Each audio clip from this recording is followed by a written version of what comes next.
Hello, everyone. Welcome to this episode of Hollywood Breaks. It's good to be with you again on this Friday morning. I have my trusted colleague and Hollywood insider, Keith Rauch, with me. Say hello, Keith. Hello, everyone. Great to be with you yet again, Tim, on this beautiful Friday. It's fun. We're doing something different this week for those of you that are watching us on YouTube and on Zoom and such. You're seeing us with headphones in because we're doing what the rest of the planet seems to be doing, and also have Clubhouse going on in our ears. So we do have we're multitasking today, and the only way we could figure it out, the low tech way. But Yeah. as long as we can hear each other, Keith, I think we're in good shape. I'm pretty sure we can get this thing figured out. I got to get used to the earphones though. That's a little different for me. It is like the free form we don't have. If you're new to Hollywood Breaks, we are just two Hollywood insiders. Keith and I have been in this industry now for a good over 20 years. Probably 100 years combined between the two of us. If you knew Keith, if you're watching Keith on video, you know what I'm talking about. Burn. Wow. We're going to start insulting each other. Let's bring it. We're not. Let's stay away from it. But we started this conversation because there's just so much happening within Hollywood, and many things are changing, things that are breaking, but there's also a new opportunity to break into Hollywood. And we want to kind of cover the blow by blow on a week by week basis and just see the trends that are happening, but also kind of speak to the new opportunities that are coming up. So that's what Hollywood Breaks is all about. That's why we're here having this show and enjoying the time we have together. But honestly, we couldn't do it without Keith. Keith is, and his knowledge base and deep friend base that we get our insider information from is the beginning of everything we do. So Keith, here's the thing that came up this week I kind of want to talk to you about. Okay. So last week we discussed that Blue Sky was shut down. As we all know, Blue Sky was the animation portion of Fox. But the conversation about Blue Sky, at least in our circles from the conversation we had, seems to be that people really are asking the question, how could this happen? Mm-hmm. It doesn't make any sense. A successful animation studio is just shut down. It wasn't sold off. It wasn't moved to anybody. It's interesting, and it's kind of a sign of the times, but what do you think is happening, and what other things are you hearing? Well, I think it's interesting to me because, obviously this is not one of the first big shutdowns. I mean, when Fox was absorbed by Disney, you didn't get this sort of the lamentation, I guess. Even though there were sizable layoffs when the companies combined. But Chris Meledandri, who's the head of Illumination over at Universal, he wrote this long piece on Deadline Hollywood about how great it was and how he sort of discovered, not so much discovered, but was charged with starting an animation division at Fox at the time. And he just, he stumbled upon Chris Wedge and his team, and that ultimately became Blue Sky, and they built Ice Age together and all those movies that subsequently built out that franchise. And it just seems like there is a sense that there's a lot of talent there that is just no longer working. Now, obviously, there's a lot of people who feel that eventually things will, they'll find other work or what have you. But I think it's just another thing that is just sort of shocked the industry in the last year or so. And I think a lot of the sort of loss of Blue Sky to people is just sort of the end of an era per se. And I think for, Chris to come out and say, like, this was such a great experience for me, and what he's built at Illumination, and it all started with the Blue Sky team. I'm confident that eventually someone will come along and scoop up that team. Yeah. But, as we were talking pre-show, you'd have to imagine, given how savvy Disney can be, that they may have approached sort of the Apples and the Netflixes and Amazons. Hey, we have this animation team. Do you want to buy them? And it's interesting to me that none of them did, because animation is an opportunity, and especially with all of us sitting at home staring at our screens. Yeah, I agree with you. It's kind of the sign of the times. We recognize that things are changing in that way. But when you create a diaspora, like when you start sending people out into the world, there's this great book, The Starfish and the Spider, and it kind of addresses this idea directly. Like, you think you're kind of shutting something down, but you really just sent out hundreds of people to compete with you in the future. And with the way that the industry is moving and the distribution models being so easy to get into, you clearly are starting teams that are out there. It's almost pretty exciting what we know will happen, but in the moment, the hit is there. What's interesting to me is like this news and the Skydance animation Apple deal almost comes week after week. And that really is what kind of sparked that idea of like, you wonder if there wasn't, Apple shopping and knowing there were other things happening. And when they chose Lasseter and Skydance over the existing team that Disney had at Fox, because we should say like Disney has a relationship with Apple. Sorry. Disney has a relationship with Apple that's very clear. The Steve Jobs family is one of the biggest shareholders at Disney. So that there's a clear relationship there. But also the fact that Skydance has Lasseter, and Steve Jobs once owned John Lasseter at Pixar. There's a relationship there. So there are a very small circle of people that knew what was going on. And you almost wonder, because of the Skydance deal with Apple, if Disney realized, okay, then that was our buyer, moved on. I mean, we're speculating, but it's so closely related and the families are so closely related. It would make sense that we're seeing that play out. Yeah, and I think, the Apple deal makes sense, again, because you said there's history there, but there's also recent history. The Wolf Walkers, which was a recent Apple production, which the animated feature was done, I believe, through Skydance Animation. So there is a sense that that relationship is already fermenting, and they know the team. I'm sure Lasseter has his group of animators that he trusts after years of working in the animation space. So I think that you're right. I think once the Apple thing, they said, no, we're going with this team.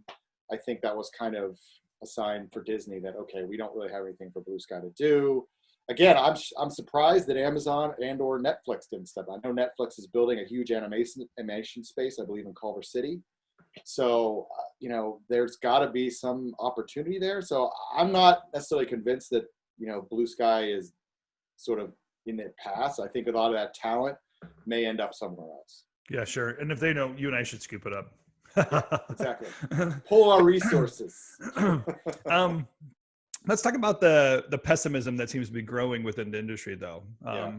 We could talk about in a minute just what Scorsese is talking about and how he laments this idea of quote unquote content opposed to cinema or filmmaking of these kind of more artistic forms. But overall, there just seems to be a growing pessimism. This LinkedIn article that we read really kind of highlights what people are honestly feeling about this industry. Is it growing? Are there a lot of unemployed people? Can you get back in the race? And I'll say there, being in this industry, it's very competitive, right? So being out of the industry for a year is like being out of it for 10 years. The old saying, you're as good as your last gig, really is a saying in Hollywood, because you kind of grab people that are hot. It's a talent-based kind of acquisition, not unlike a sports team. Same thing with the sports team. You're grabbing people that are hot in the moment because the job is to win. And there's so many variables, especially in a subjective nature, that you can't take risks on people that don't seem to be in a winning cycle. So I'm sure that compounds people's fears and concerns about what's happening within industry, and can it recover to a normal level, or we'll say like a previous level, or what is the makeup of the industry? Yeah, I think it's going to be a lot. I mean, I totally understand the pessimism. I mean, I've got a lot of friends in LA who are not working, who have been laid off. Production people who are trying to figure out how to get back on set because sets are a lot smaller now. They're not allowing as many people on. So there's a lot more of the junior and up and coming production people who can't find work. So I think I understand the pessimism, but again, as sort of we've been stressing on this podcast a lot, is that it's also opportunity to find new ways to do things. And I think what's going to ultimately happen is when the industry does recover in some shape or form, it's not going to be like it was a year ago. It's going to be a different ball game. We're going to have different players on the field. I don't think theaters are going to look the same. There's so much unpredictability out there. We don't really know where it's going. And I'm not going to sit here and say that I know for sure when the industry is going to recover 100%, because I don't.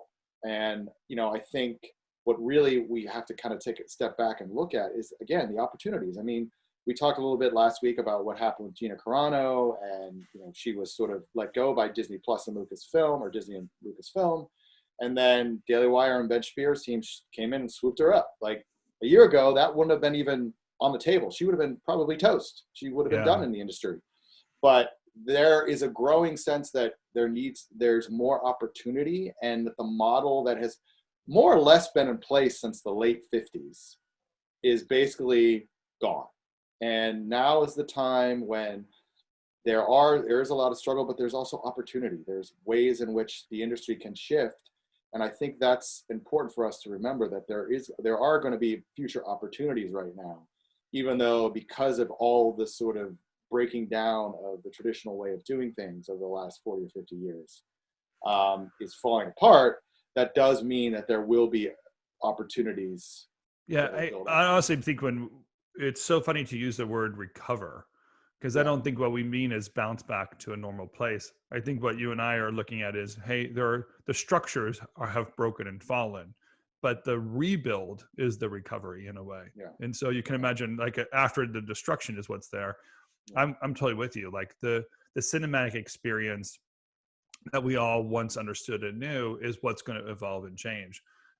Even just people's desire to sit next to each other, to walk down an aisle at a grocery store. There's some very weird human behaviors that aren't just happening regionally, it's happening globally. And this weird global kind of confusion of how we're going to interact together to go crowd yourself into a small space doesn't seem to be what everyone's desire is. So I can see my local theater going with like private parties and understanding there's a nostalgia or a re-effect to this cinematic watching and trying to rebuild it that way, like party by party, which is, I think, is a great move, a survival move. But if you're the one making content, you can't sell it.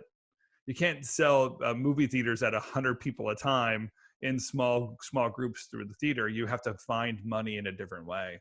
And you have to get back to what you're used to, blockbuster budgets and blockbuster content. I do think there's going to be an impact on the content we're going to see. I mean, I'll bet the rise of rom-com is going to totally jump in again, because you're not going to do gigantic visual effects jobs that we are shows that we've been watching maybe for the last 10, 15 years. These big, gigantic effects films that we've been watching has to go away. It takes too many people to make those films, too many people on set. There's a lot of technology, large investment, where a rom-com is, a couple, maybe 5 people total in a cast.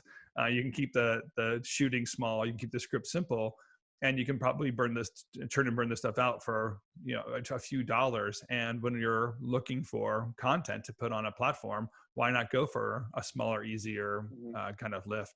So we'll see some shifts and changes even that way. That's not a recovery back to the days where Marvel was dominating the theaters, but it'll be something, pulling itself out.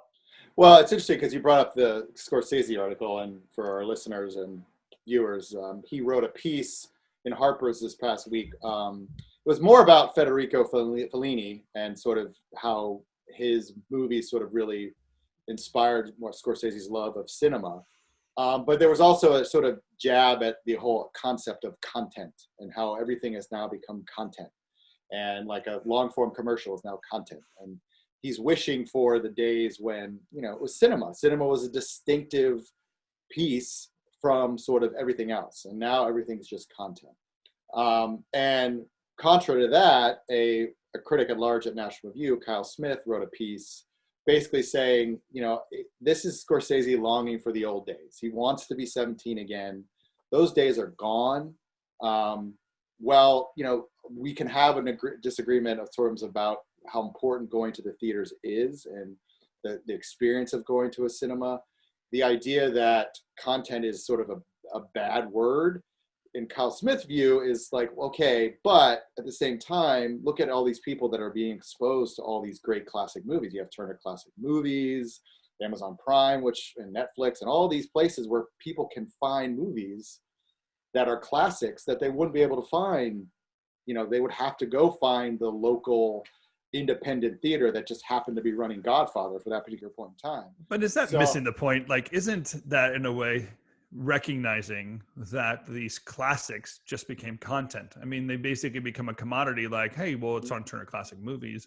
Isn't the same thing as going into a theater and seeing an art film or having a cinematic experience? That's just watching the thing. Yeah. Like simply watching it is not the same thing as experiencing it.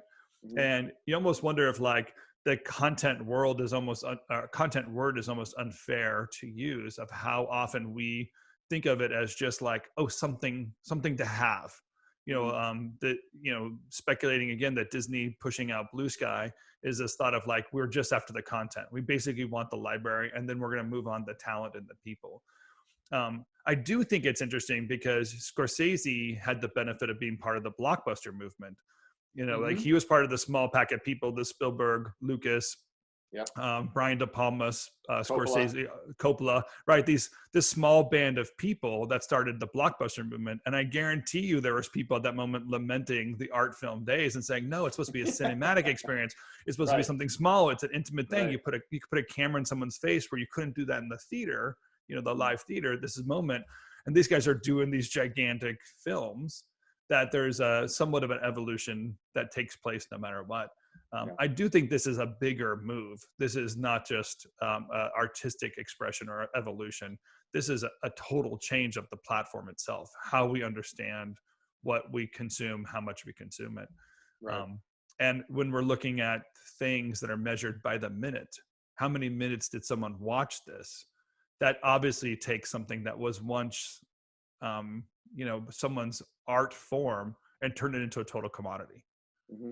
It's almost like taking a Rembrandt and then saying, yeah, but how many brush strokes did he use? How many pounds of paint did he use? Because I'm gonna pay for it by the pound, not the expression, right? Yeah, that's true. I mean, I understand Scorsese's point, because I remember when I went to the theater and I saw some of the classics of the 80s and 90s, and I remember those experiences. And you remember going to a horror movie with friends. I remember going to see comedies in college. I mean, there is something to the experience of going to the theater, but I don't necessarily think that the experience of theater and cinema are necessarily the same thing. And I do think that, everything is changing. And, I think Scorsese is sort of being the guy sort of, sitting out on his lawn saying, get these kids off my lawn, kind of thing.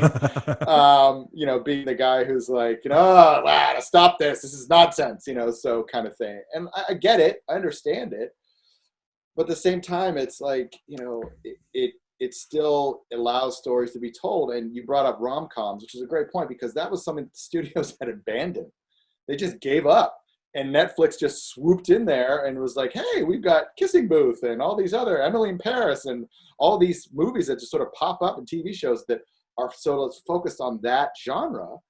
And they struck a nerve that clearly the studios had just moved on because everyone was so obsessed with IP and Marvel and, having that built-in audience that they were like, we don't want to spend money on an original piece of content. And I think what Scorsese may be forgetting is, because back when he started, there were sort of groundbreakers at the time that they were sort of the kids and, breaking the kitchenware and, making a mess. Yeah. Because they were new and there was an established system and they broke it basically.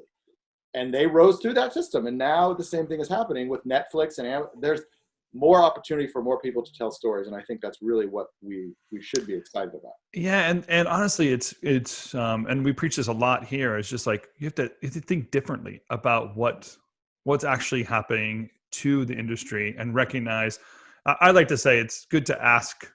You have to find the right question to ask. Like, don't look for the answers, look for the questions, right? Mm-hmm. And that idea of like what it means to evolve an industry or evolve your career in a certain industry, or even just, evolve in recognizing what your dream might be might be something different and a different kind of achievement when we're in the future. And know that that's always been part of the world we live in. There is something to kind of grasp when you're navigating through this Hollywood career that we're all trying to live out. Yeah, it's interesting you brought out asking questions. I've been reading a book by Adam Grant called Think Again. And those of you who don't know Adam Grant, he is a professor of organizational psychology, I believe, at Wharton School of Business, which is Penn School of Business. He's highly renowned, voted like best professor the last 7 years. And the latest book is about sort of breaking down those barriers. I'm only about 40 pages in, so I apologize, Adam, if you by any chance happen to hear this or watch it, if I'm totally ruining your theory, but basically, he says that we break ourselves into sort of three categories when we start sort of siloing into a certain view of things. We become sort of like preachers in the beginning. So we're sort of evangelists for our point of view. And then we become prosecutors, where we sort of start picking apart people's arguments against our point of view. And then we become a politician, which means we do whatever we have, we say whatever we have to do to make sure that it fits our current point of view. And his basic gist is, no, we should start thinking about as like scientists and being willing to test our hypotheses and constantly challenging how we view things. And it's not necessarily saying, what's the problem we have to address? It's more like, what are the great questions we have to ask? And I think this book is very timely because of all the things, not just in general what's happening in the culture and sort of the polarization, political and otherwise, happening in the country, but also a lot of these industries that have been built over the course of the last 100 years that have all of a sudden having to face this evolution. And I really think anyone who works in the industry right now, especially if you're like a higher up, should really read this book to start challenging their assumptions about what we think the next year or two is going to be like, and looking not at this as sort of like, oh no, my business is failing, or oh no, movies are never going to be the same. Yeah, they may never be the same, but there's always going to be people who want to watch movies and tell stories. Yeah. So how do we take this opportunity to think and look at this differently and look for opportunities that we can kind of, we can figure out a way to attack sort of the next way forward. Yeah, especially if the game that people want to play now is attention. Like trying to get people's attention. How long can I distract them? How many minutes did I win over somebody else? If that's what commerce is based on right now, then you're obviously in a different playing field than trying to sell tickets in a theater or whatever. That's a funny evolution. I say eventually the pirates become the Navy, right? So you have the people that come in and they change everything, but then once they take over the land, they have to protect the land that they took over. So the pirates become the Navy. At that point, you kind of recognize like, well, then you're basically holding on, you're slowing things down yourself because you want to preserve the situation you're in. What we're in now in the industry is not a preservation mode, it's a promotion mode. Like it's a time to do something very different, to think differently about it. And we've been seeing this take place in many of these large studios and OTT groups that we've been looking at. So many changes are taking place, even just within the heads of marketing, who's coming in, how they're looking at the different playing field. It's almost from the outsider, we don't recognize how all these players would even fit together, because you don't put two executives of film distribution together in the same studio. That doesn't make any sense. But someone like Amazon is going out and doing that, or Disney has restructured things to have their distribution and marketing models be combined, where they used to all be siloed because of the different types of distribution. You need a different type of focus. That is opportunity for all of us to recognize, like the placeholders that are being put in place are people asking new questions.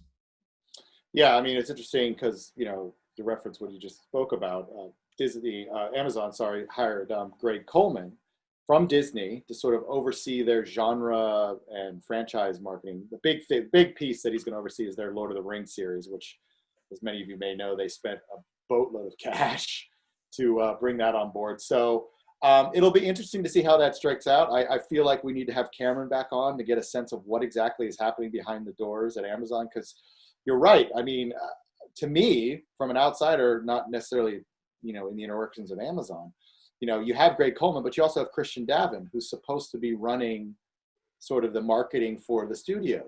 And Greg Coleman is apparently not going to only handle series, he's also going to handle films. So what exactly, where's that going to leave Christian in terms of his? Is he only going to work on the sort of more independent films? Well, that's interesting because his background, he worked at Warner Brothers for years, worked on a lot of their big titles, was at Netflix for a few years. So he's used to big genre titles and big budgets. So where's that going to fit in? And, Greg also reports to the CMO at Amazon Prime Video. Well, where's Jen Psaki, who's the head of the studio? Where does she fit into that puzzle? So it's a lot of sort of questions about where this is all going. And, we talked a couple of weeks ago, we know that Amazon Prime Video did a huge reorg in their marketing department. We don't really know the full details of it, which is why I think we should have. Is this that pods of excellence thing? Yeah, I from what I gather, now again, I don't have all the details, but they got broken out by genre, and then they have pods of excellence under each genre. So it's like the pod of excellence would be like social, traditional marketing, out of home, that kind of stuff. So I think it's broken up like that. It's chaos apparently, from what I gather, but I think we should, as most changes, but Amazon can be very chaotic at times. So I think, I'll have to reach out to Cameron and see if she'd be willing to come on again. Cameron is our Amazon Prime insider. She's the one that gives us the inside scoop of what's going on there. But yeah, there's something to me in all this restructure that, in the day that we now have data, we're looking at technology, we're building things and making choices very differently. Even just the measurement of viewing audience, you almost wonder if these old players, or I'll say like existing players, go into a new space, if they actually are bringing a new theory into this space, and they've recognized an evolution or change, and they're future casting something we can't currently see. So it's exciting to kind of watch and hear what's going on and who these players are, because they're the ones that are going to be making a future that you're going to be making your film in anyway, or are building your TV show into one of these ideas.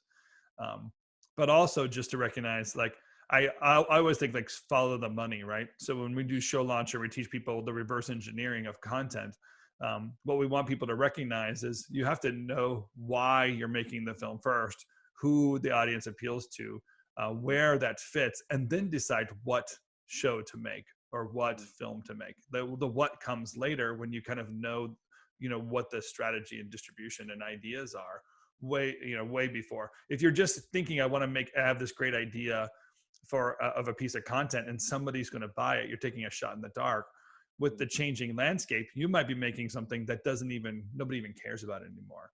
Right. We talked about the video game industry evolving and taking up so many hours of someone's time in really a new developing content space, that your idea of a 30-minute television show that you want people to be distracted with too, it's going to be a heavy competition out there for people's time and effort. So your what might not always match, but if you reverse engineer your kind of thinking, there's opportunity everywhere, and maybe there's an evolution of your idea playing itself out. So these big players moving within these studios are kind of our indication of what's going to be the priority, how the decisions are going to be made, where the investments are going to be made, where they're going to spend their money, and that's important for you to know if you're making content. Yeah, I mean, it really is going to be interesting to see, like, where the chips fall over the course of the next few months. And the Cruella de Vil Disney just released Cruella, the trailer for their latest animation remake, live action remake, and they didn't say whether or not it's going to be Disney Plus or in theaters. So we still have that whole, like, when are things going to start evolving back to the way they were? And so it is going to be interesting to see, like, how the next few months and weeks and years, even, where we're going to head. And it's tough to see with all these changes that are happening at the various streamers, and also the studios sort of just kind of standing back and being like, okay, we're waiting to see when things get back to normal, and then we can start putting movies back in theaters. I really think there needs to be a sense in the studios to sort of, like, as reference Adam Grant's book again, to really start thinking again about how we're going to rebuild this model. The studios have a way of doing things that I think is important to preserve, and there are people at the studios who know how to make great movies. The marketing machine at studios is great. They know how to make a movie, an event film. So maybe some of the streamers can learn from that process, but at the same time, I think the studios themselves need to learn how to be a little bit more agile in terms of how they produce their movies. I mean, they're going to be agile producing the movies. Yeah. They don't have a choice. They don't have a choice, but it's interesting. You bring up the whole idea, like, in your show launcher, you determine who the audience is, and before you pick the movie you want to make. And it's interesting because that's not how the studios do. The studios are like, I want to make this movie. Let's buy this movie, versus, like, we have an audience that's underserved. Let's go find a good piece of content that will serve that audience. Or, this is the time when we need this type of movie. Let's go find that.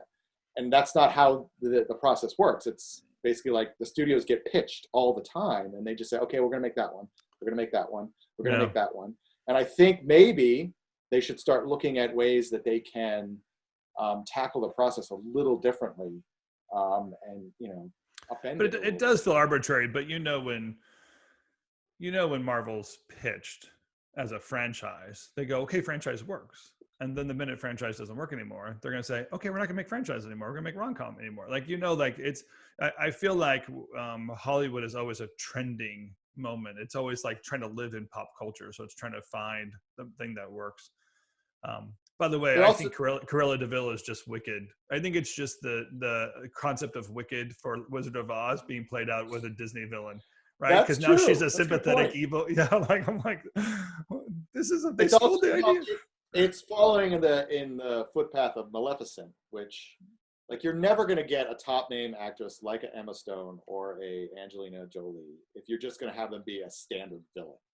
That's just not fun for necessarily. They want to do a character that evolves. Wasn't Glenn Close? Glenn Close was Cruella de Vil.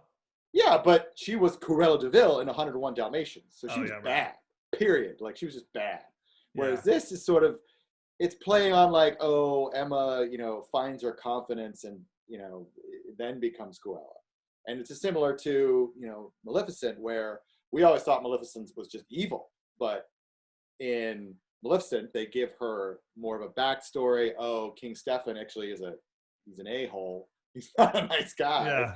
Yeah. So that's what turns her, she's just trying to get why it became a murderous dog. Yeah, that's why it became an evil witch. But you're right. It does sound it's similar to Wicked. It's just Wicked. It's the Wicked concept. They're just taking. It's very. I'm upset I didn't think of that, because that's actually pretty good. Right, these victims. I was reading the Reddit about it, and man, they were just tearing it apart. Of like, so you kill 101 puppies because you had a bad day, or whatever. You had a bad day, right? It's hard to some of the people on Twitter were like, oh, so I get it. So girl power to murder of puppies. Totally makes sense. Right. So I mean, they're gonna have a little bit of an overcome when it comes time to release that movie in terms of the messaging. But I think what we'll see is revisionist history playing itself out when they release who she was, whatever. Probably. All right, my friend. I think there's a good half hour of everything that we see going on here. There's a few other kind of small pieces that we see every single week, and we're always happy to kind of jump on a phone call, have a conversation with you. As you know, Keith is out there really helping studios right now kind of put that strategy in place and build up that marketing pieces for them. So he knows the pieces and parts that are happening out there. And we love just to get those little glimpses of what's going on in the inside rooms that Keith's sitting in to the conversations we're going to have here live. So Keith, I know you have to hold back some of it. I know you have to hold back a little bit here. I do. But can't blab it all at once. But there are actually some big kind of conversations that I know that you're having out there with some of these studios and players to make some content. And as you can't tell me any more than you can tell anybody else, but I know I'm getting a hint of the conversation you have out there. So I appreciate your time and putting that out there for us. Yep. I'm always here for that. Yeah, I appreciate it. And you and your friends. I think we're gonna. I know there's a couple people out there. I'm watching some of the chatter. We're gonna get some other insiders joining us. We got some new guests potentially lined up for the weeks to come. So watch this space and stay subscribed, and you'll be kept up to date. So thank you all for listening. If you are interested in hearing more, please subscribe to our channel. We are on YouTube, Hollywood Breaks. RevThink.com is my company's name, and Hollywood Breaks exists under RevThink.com. I am Tim Thompson. This is Keith Rauch. Feel free to find us and hit us and direct message us. And of course, those of you listening here on what's this platform? Clubhouse. Thank you. What's this platform called? Nice. How's this thing work? That was you, my friend, not me. Yeah, that was me. Sorry. Yeah, that's true. I got to be honest with you, we wouldn't have any of this together if it wasn't for Lydia behind the scenes. Lydia, thank you for all that you do. Go Social and Curly Joe. Thanks for all you guys and your support making this happen. And we'll see you again next week on Hollywood Breaks.